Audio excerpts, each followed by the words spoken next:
ಅಮ್ಮ ಬೇಕು ನಂಗೆ. ಅಮ್ಮ ಇಲ್ಲ ಅಂದ್ರೆ ನಾನು ಹೋಯ್ತೀನಿ ಅಮ್ಮನ ಹತ್ರಕ್ಕೆ.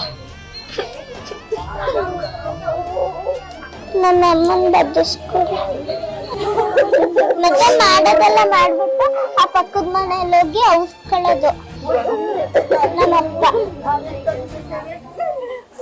ಪಕ್ಕದ ಮನೆಯಲ್ಲಿ ಹೋಗಿ ಔಸ್ಕೊತಾನೆ. ಆಮೇಲೆ ನಮ್ಮ ಮಾವ ಹೋಗಿ ಹೊಡ್ದು ಪೊಲೀಸ್ ಸ್ಟೇಷನ್ ಕರ್ಕೋಬೇಕು. ಅಪ್ಪ ದಿನ ದಾಸಸಿ ಮೇಲೆ ಹೋಗಿ ಕುಡಿತದೆ, ಮತ್ತೆ ಎಲ್ರಿಗೂ ಮೆಟ್ರ ಮುಗ್ತದೆ.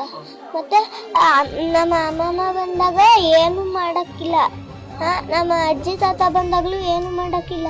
ಅವರೆಲ್ಲ ಹೋದ್ಮೇಲೆ ನಮಗೆ ಇಷ್ಟ. ಅಪ್ಪದು ಕೋಲಲ್ಲಿ ಹೆಂಗ ಅಮ್ಮಂಗೆ ಹೊಡಿತಾನೆ, ನಂಗೂ ಹೊಡಿತದೆ, ಅಣ್ಣಂಗೂ ಹೊಡಿತಾನೆ, ಎಲ್ರಿಗೂ ಹೊಡಿತಾನೆ. ತಾಸಸಿ ಮೇಲೆ ಹೋಗಿ ಕುಡಿತಾನೆ. ಅಲ್ಲಿ ಹೋದಾಗ ಬ್ಯಾಟ್ನ ಇಟ್ಟಿರ್ತಾನೆ. ನಾನು ಮಲಗಿದ್ನ ನೈಟು ನಾವೆಲ್ಲರೂ ಬಂದಿದ್ದು ಅಜ್ಜಿ ಮನೆಯಿಂದ.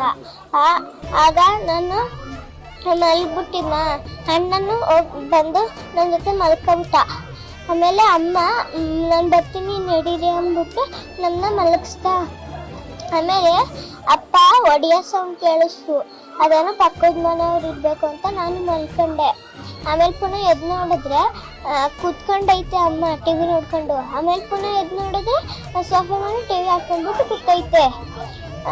ಆಮೇಲೆ ಪುನಃ ಎದ್ದು ನೋಡಿದ್ರೆ ನಾ ತಗೊಂಡೈತೆ. ಇದೆಲ್ಲ ಅಪ್ಪಂದೇ ಕೆಲಸ ಅಂತ ನನಗೆ ಅಪ್ಪನೇ ಹೇಳ್ತು, ಇದೆಲ್ಲ ನಾನೇ ಮಾಡಿರೋದು ಅಂತ.